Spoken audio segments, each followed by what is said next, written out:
Salut mes petits pragmas. Alors, je voulais vous faire une petite vidéo pour vous expliquer comment avoir des tomates rouges, même quand le temps n'est pas à la fête. Alors, comme tu peux le constater derrière moi, il y a un bon nombre de tomates. Donc là, on est sur de la tomate cœur de bœuf, hein, et tu peux voir qu'elles sont sacrément hautes. Alors, première chose, si tu veux avoir des tomates intéressantes, déjà avoir des tomates, il va falloir commencer par partir de la base, le plan. Le plan ici, hein, c'est des tomates qu'on a commencé à semer en janvier. Hein, le 15 janvier, on a commencé nos semis de tomates. Alors on ne fait pas ça n'importe comment, hein. Faut être un peu équipé quand même, puisque la tomate va demander de la chaleur pour pousser comme il faut, une luminosité, sinon elle va filer, et sinon tu vas foirer ton semis. Donc si tu n'es pas équipé, commence pas trop tôt.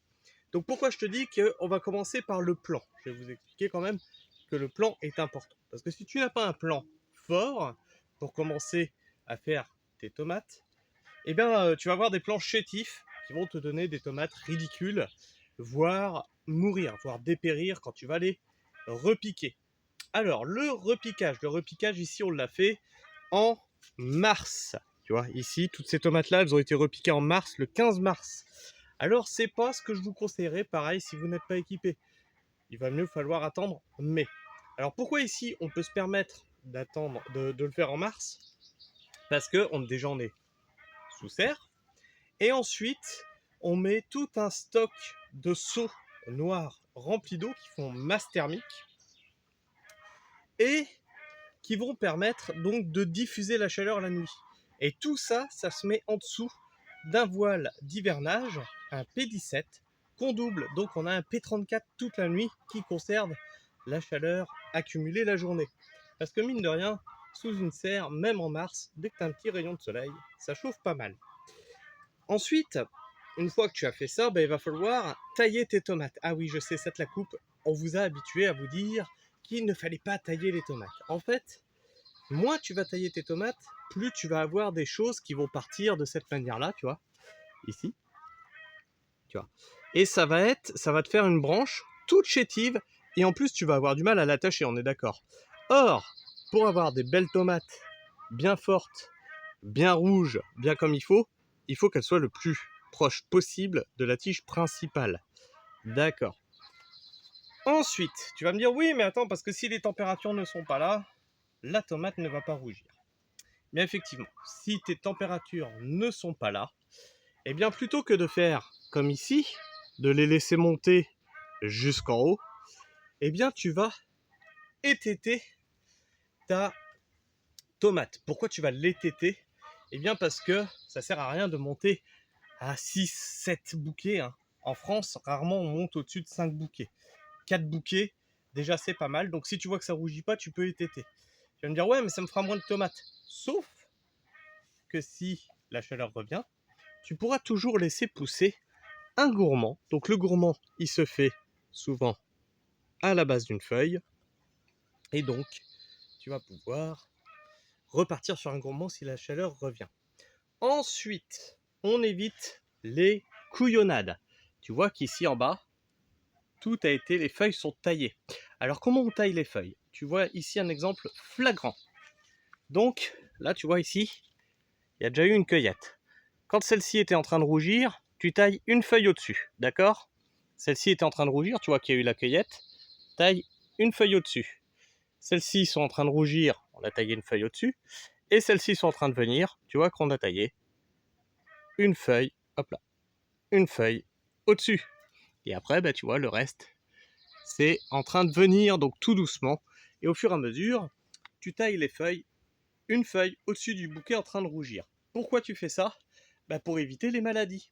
Ici, on a des plants qui sont plantés tous les 30 cm. Donc c'est très dense, tu vois. Et pourtant, on va compter les bouquets ensemble. Donc attends, on va prendre celui-là, celui qu'on était parti. Donc là, tu as un bouquet qui a déjà été cueilli. 1, 2 bouquets qui a déjà été cueilli. 3 bouquets. 4 bouquets. 5 bouquets, 6 bouquets, 7 bouquets, un 8e en formation, un 9e là-haut, et encore un 10e là-haut.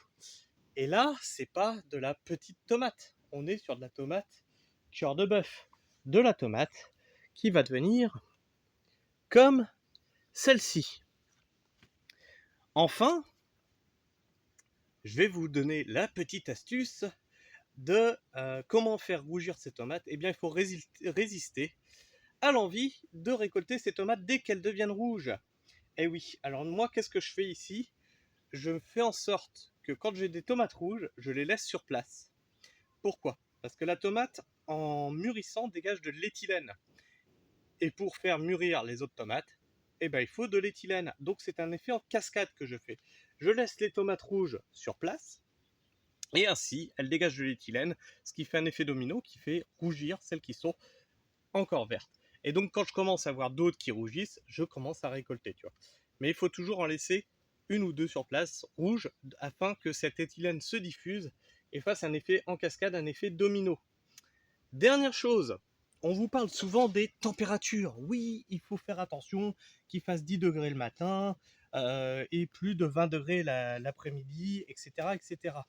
Et ce qu'on ne vous parle pas, c'est la chaleur du sol. Donc là, tu vois que ces tomates-là qui sont avec jusqu'à 10 bouquets et qui montent jusqu'en haut de la bâche, jusqu'en haut, ça fait 2,50 m,